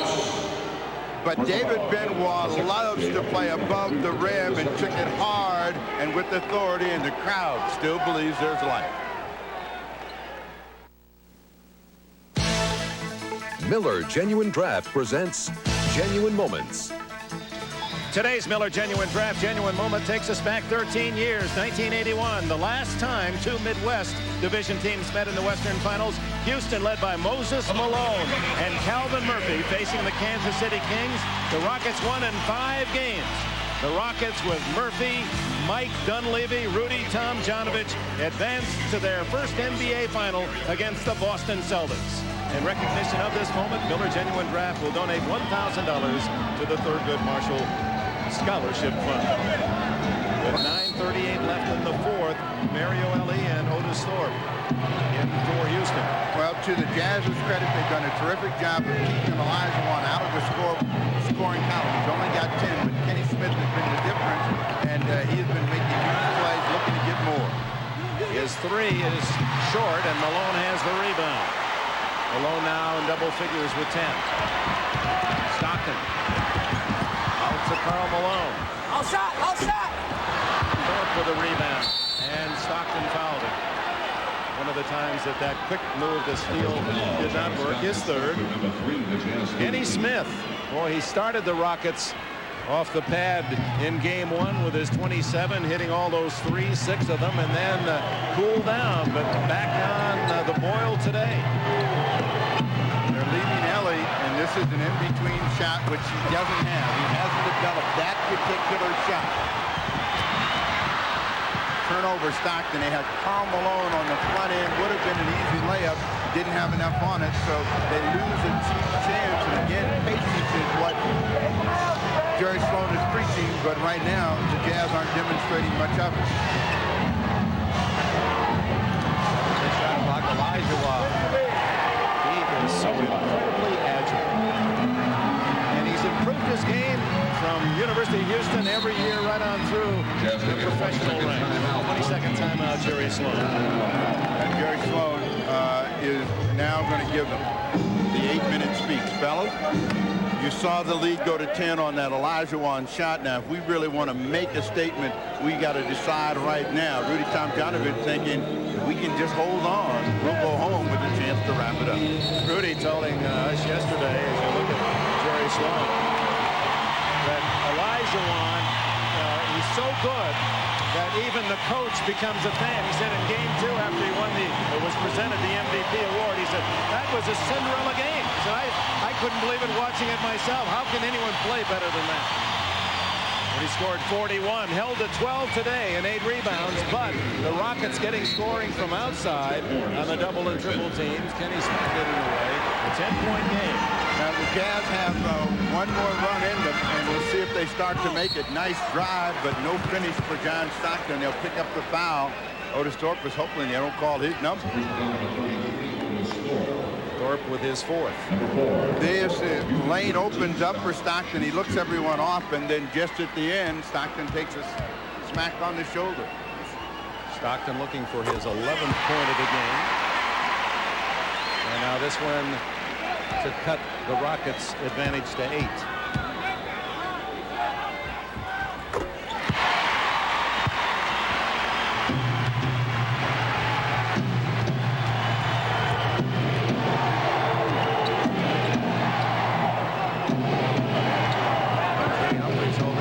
Took an elbow from Maxwell. Olajuwon way outside. Hornacek rebounds. Tomjanovich not necessarily happy with that range. 8-point game. The Rockets, because they shoot so deep, they will miss some shots and give you a chance to get back in the game. Hornacek for 3, and he's fouled. That could have been a 4-point play as Elie commits the foul, his first. A little taste of their own medicine. Someone parked on the 3-point line. You have to run at them. This time, Hornacek doesn't nail the shot but draws a foul. You can see Elie coming, flying at the shot. Hornacek. He was breathing deep there. Didn't like the foul, but it was clearly contact. And here's Hornacek, was made 30 in a row. And in the entire playoffs, has missed only 4 of 60 free throws. 31 straight.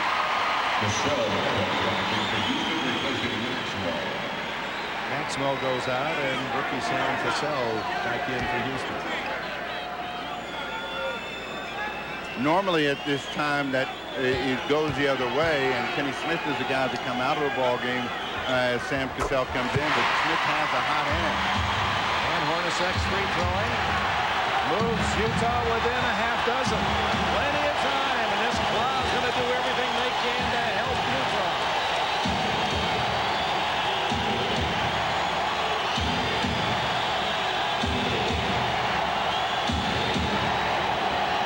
Smith with 5. Malone running on him, out of bounds with 3 seconds to shoot. It all started with great defense against Olajuwon. 3 people trapped around Olajuwon. They made them come back around the other side. Kenny Smith says, get it to me. I'd like another 3. But instead, it's Ellie with a cheap one underneath. Oh, that's when all those practices pay off. You work on that out-of-bounds play and get an easy 2.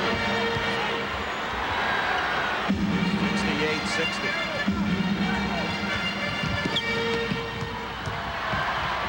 Malone left alone. Over Olajuwon, way short.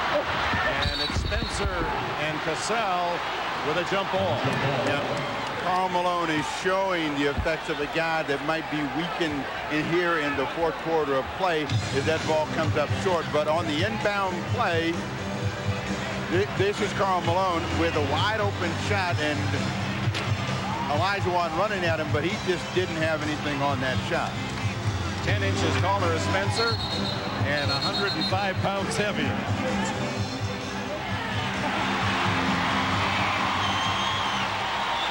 And a violation against Houston, trying to steal the tip. Well, right now the Jazz can use all the breaks they can get, as Rudy Tomjanovich is just hoping that his 8-point advantage holds up over the final 7 minutes. What the Jazz want is execution, and John Stockton has got to be the guy to give them that. Malone behind the screen of Spencer.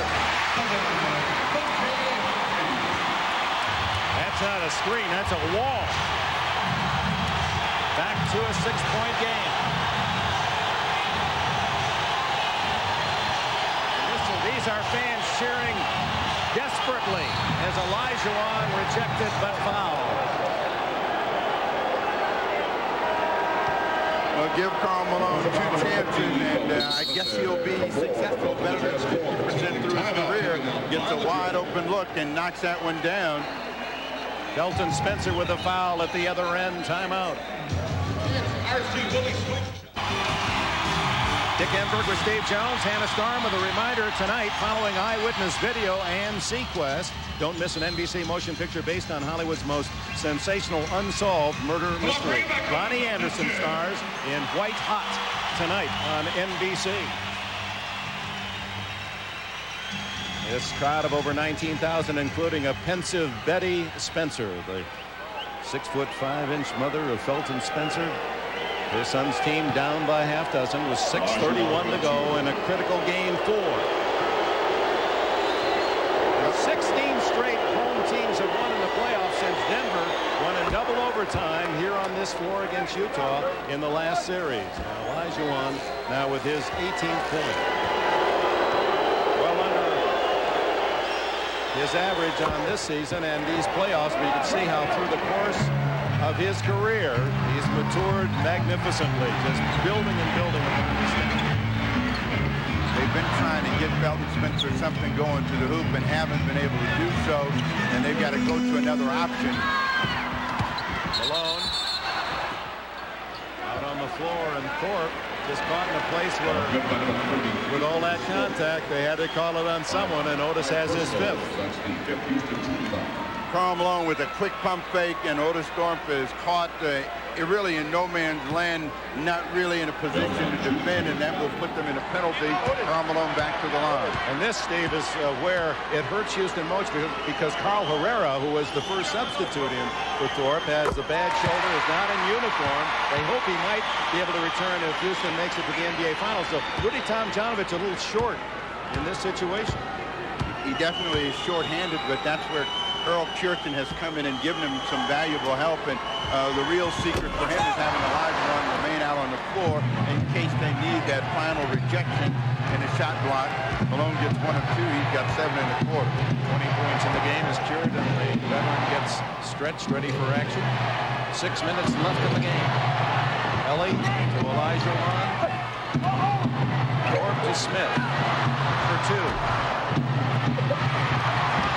And the rebound, Humphries. Utah trailing by 7. 5:43 left.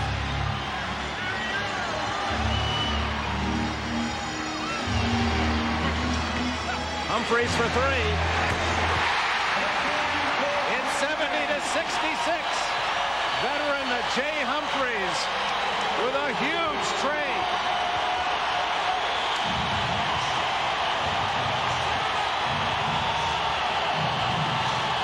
Ellie answers for Houston, just as big. They trade threes. They're going to gamble off of Ellie and Horry as much as they can because those guys are reluctant to shoot the ball, but that time Ellie had plenty of time trying to go back to Spencer. The Thorpe 5 foul.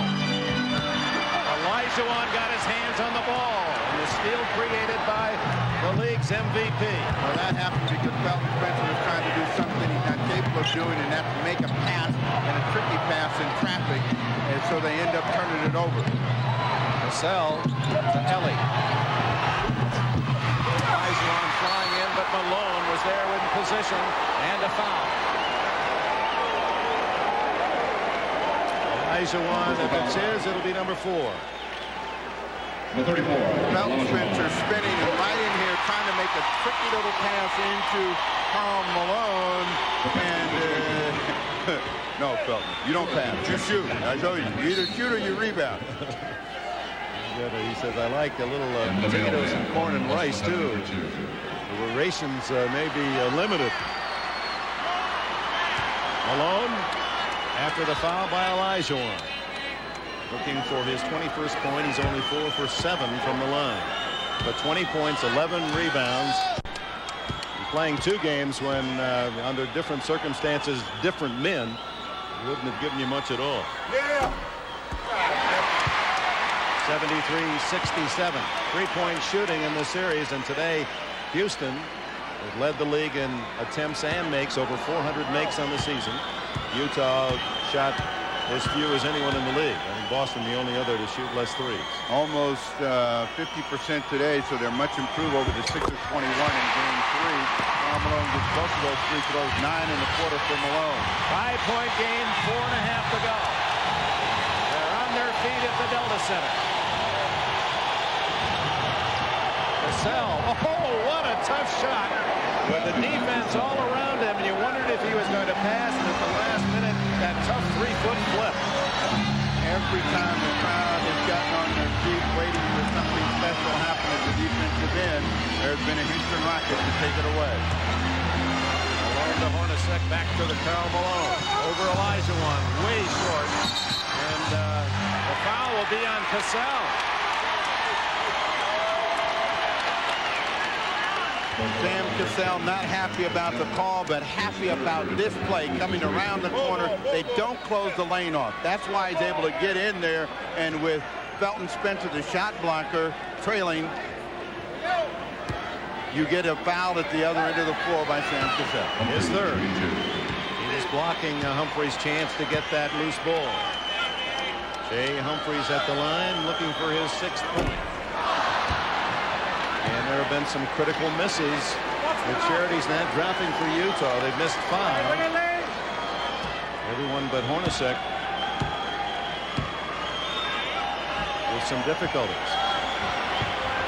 Humphries gets 1 out of 2. A 6-point game.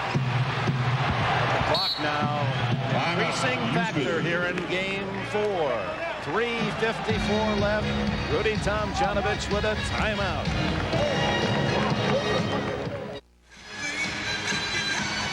.354 left, and what's going through the mind of that man? Jeff Malone traded for Hornacek after the All-Star break. It might be him. holds his young child sound asleep with a din of the crowd of nearly 20,000. Hornacek has provided some spark, especially in this second half, with a total of 17, 12 and a half. Every possession important now, and Utah needs some stops, down by 6.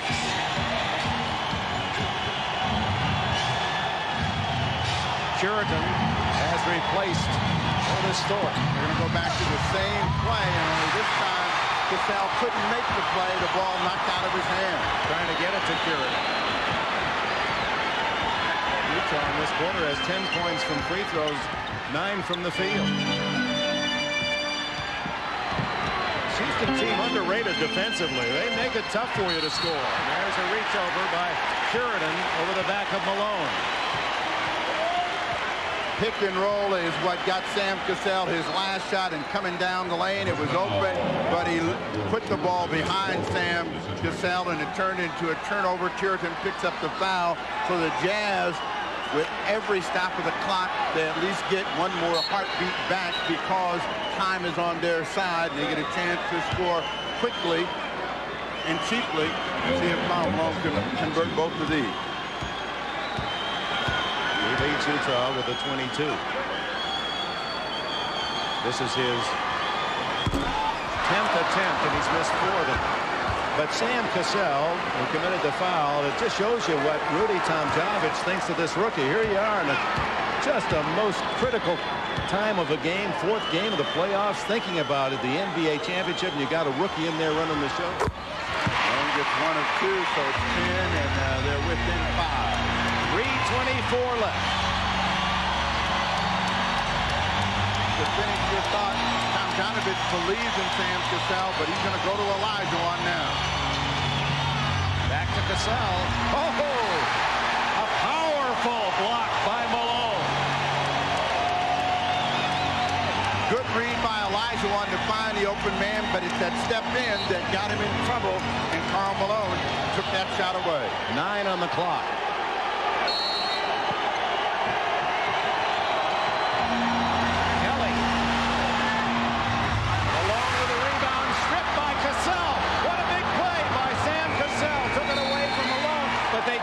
The shot on the rim, and the shot clock goes off, and some confusion as to whether or not the clock should have been reset. No, it should not have been. It's a 24 violation. Rudy's saying there should have been a foul. As Ellie comes in, the ball never hit the rim. Now the ball bounces out, and Cassell has it, and when he gets control of the ball, the shot clock has gone off, and there's no possession. Down by only 5. Utah. Olajuwon moving out on Malone. Hornacek for 2. Rebound Ellie with 2:42 left. Houston the ball and a 5-point edge.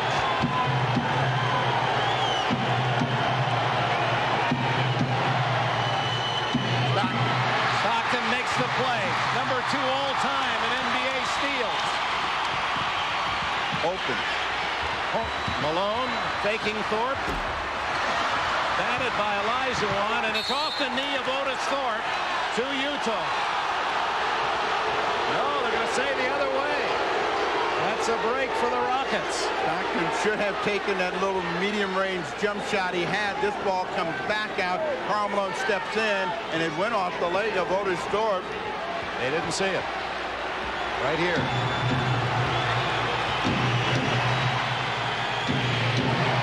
75-70 Houston. Ticks away, 2:05, 2:04. Another steal by Stockton.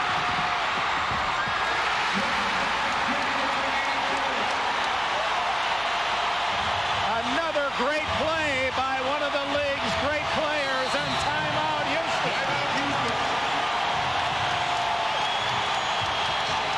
Stockton, as he did in Game 4 against the San Antonio Spurs, picked it up in the final stretches. Back-to-back steals. This time he doesn't pass up the shot, and Rudy Tomjanovich, not happy about his team's play down the stretch, wants to take a timeout. 75-72 on John Stockton's steal and score.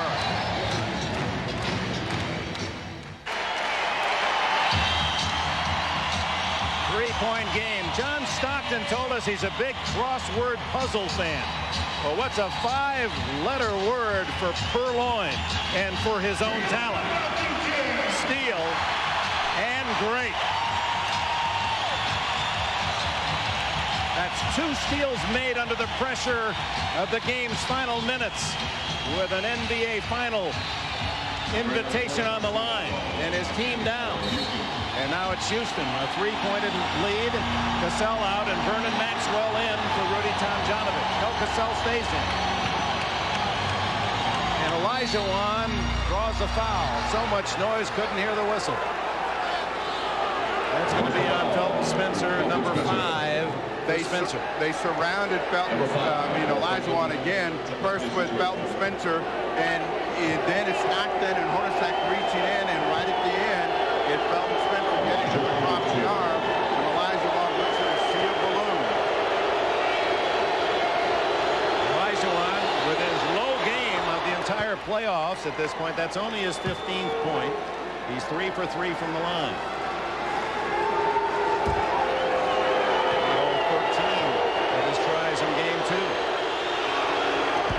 2 pressure free throws that push Houston back to a 5-point lead. Well, that's 2 possessions, and so the Utah Jazz have plenty of time. What they want to do is get a good, successful score. Stockton unable to hit the 17-footer, and Cassell with it for Houston. 5 points in less than a minute and a half. The catch up and a reach-in foul. Both Stockton and Hornacek slapping. It was Stockton with his 4th. And it's first foul, John Stockton.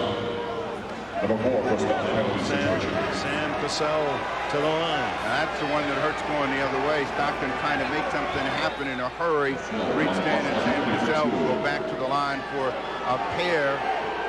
You talked about the X factor at the start, Steve Jones. Well, here he is at the line, Sam Cassell. He's contributed 8 points. A couple of those rather spectacular shots, one right at the end of the half. And he's 3 for 3 from the line. And the lead now 6.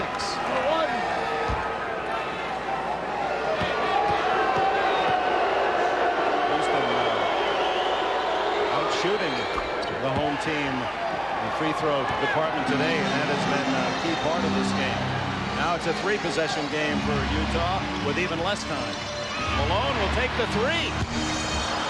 Cassell bats it to Smith. Elijah Wan will hold it up, try to chew up some time. They'll balance the floor, spread it out. Now all they're doing is playing the clock as the Utah Jazz did in Game 3. And Kenny Smith watching right now, but they want a foul. If they can get it, they'll take a shot. They're going to get Otis Thorpe with a foul against Jay Humphries trying to screen, so he fouled out the ball game. Thorpe leaves with his 6th foul. Now watch, he comes up right here and screens, but he keeps moving and just turns him over. Not a good decision by Otis Thorpe. I'll take it now by the judge. Jerry Sloan will use a timeout. He leaves with 5 points and 8 rebounds. A 7-point Houston lead. Back in Salt Lake City, and we'll be in Indianapolis tomorrow. So join us on our Memorial Day NBA Conference Final Special. The New York Knicks superstar Patrick with Reggie and the Indiana Pacers. Knicks leading 2-1, and then we'll be back on Tuesday night from the Summit in Houston, 9 o'clock Eastern, 6 Pacific time, with Game 5 of this series. And will they be even at 2-all, or will Houston be shooting to go to the finals with a 3-1 advantage? They have a 7-point lead in the final minute. Trying to get whatever score is available. They go for a 3. Humphries doesn't get it, but Malone with a rebound. He misses, tips in his own missed shot with 40.9 seconds. Malone with 25 points. Ooh, that looked like a turnover for a moment. And Smith gets it to Maxwell, 2-on-1. He passes to Elijah Wan, and he misses the shot. Malone, and the foul in the backcourt as Cassell hits Hornacek. That's not what you want to do with a lead. 5-point lead and 29.6 seconds. Give the other team a chance to score with a clock dead. Malone right there, and Cassell comes in. Hornacek does a good job of drawing that foul. He looked like he got hit in the head, but he actually gets hit on the arm. Watch his head go back. You learn these things after years and years of how to get attention from the officials. 32 free throws in a row in the playoffs for Hornacek. And if he makes this one, he pulls Utah within a three-point shot of a tie. 29.6 seconds.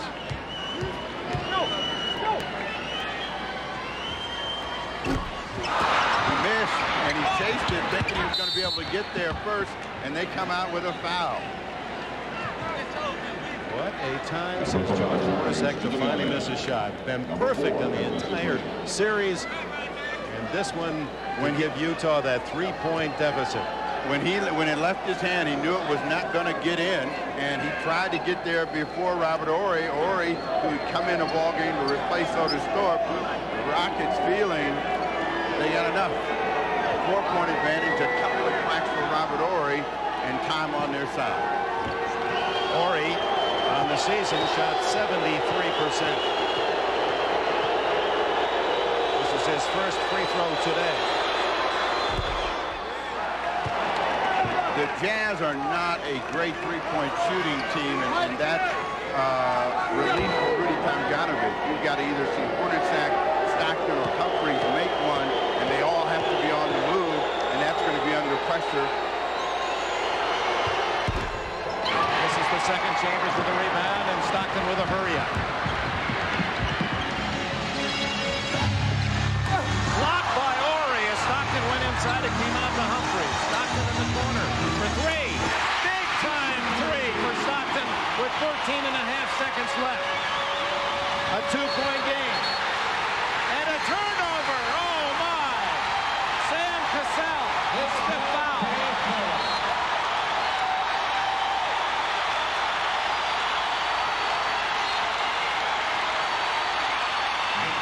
After John Stockton makes the three, he'll overplay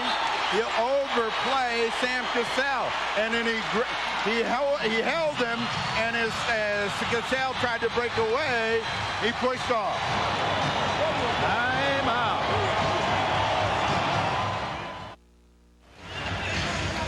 John Stockton has a lot of moves, and we'll circle them right here for you. And as we clear it, you'll watch his hand as he pulls Sam Cassell to him.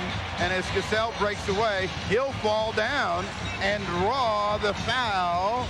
And who gets one more possession? So Stockton, he still refuses to let his team down. He makes the big three. Then he comes up with a defensive play. They got 13-5 to tie this up.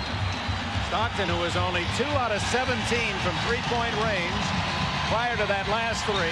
He's made a steal for a big two to keep his team in the game. Then the three, and then, well, some may call him a dirty player, but he's just a very smart defensive player. Sets up the rookie Cassell, draws the foul, and now Utah seemingly out of it, down by 7 points in this with about a minute 20 to go. Now get the ball with a chance to tie or win it. 14 and a half seconds left. The Jazz got to give themselves 2 possessions to do so. They'll try to get the ball to John Stockton. They can't get him the ball. In a sec. Pick and roll. Karl Malone. Clock hasn't started. No one started the clock. Inside to Chambers. Over Olajuwon. Can't make it. Malone misses. They did not start the clock, and finally it goes to Maxwell, to Smith. Smith will bring it back out, and Utah has lost game 4, and the clock, actually, Utah got about 6 more seconds than they should have. The clock operator did not turn on the clock and gave the Jazz more time. It should have been over long before it was. Watch the clock. How long it takes before they turn it on. Should start now. This is all irrelevant now, but just imagine if he still hasn't started. Now, what if? Now it finally starts, but the ball's still alive. And what would have happened had Utah scored after what would have been the 13 and a half seconds? So on that note, Houston takes the 3-game to 1 lead. Hannah Storm with one of the game stars. What happened happened at the end of the game with the clock. Considering the way they battled back John Stockton's play down the stretch, you guys have to be awfully happy coming out of here with that win. Well, it's awfully tough to win on the road in the playoffs and the regular season as well. We stuck together. You just got to get the win. That's the most important thing. Kenny, you were the only guy on this team that was on this afternoon as far as shooting goes. You had a great first game against this team. You were off the last two. How did you get back into the flow of the offense? Well, I think the biggest thing I tried to be was just aggressive tonight. I think overall the guys look for me on the rotations. The biggest thing is to stay aggressive, and when I do that, I think I'm successful, and it helps the team as well. The team really needed it because Utah did a superb job defensively on Olajuwon. What are they doing to contain him? Well, they're sending 2 or 3 guys at him, so it's imperative that you just take your time and be aggressive once you get the basketball. They're really daring you sometimes to shoot the basketball, and I think a lot of guys shoot too well for that. Kenny, I'm sure you guys think the shots will fall a little easier at the Summit in Houston. How confident are you that you can wrap it up going back home? Well, we feel we have one game to win in 3. So race to 4. Right now we feel real comfortable, confident as well, but we'll be very, very aggressive on our game Tuesday. All right, good luck Tuesday. Congratulations on a fine game. Dick? Kenny Smith with 25 to lead his team. A reminder, tomorrow it'll be the French Open as it boils down into the second week at Roland Garros in Paris. And then join us for Game 4, New York and Indiana at 3 o'clock Eastern Time. For Steve Jones, Hannah Storm, this is Dick Enberg from the Delta Center. The NBA presented on NBC.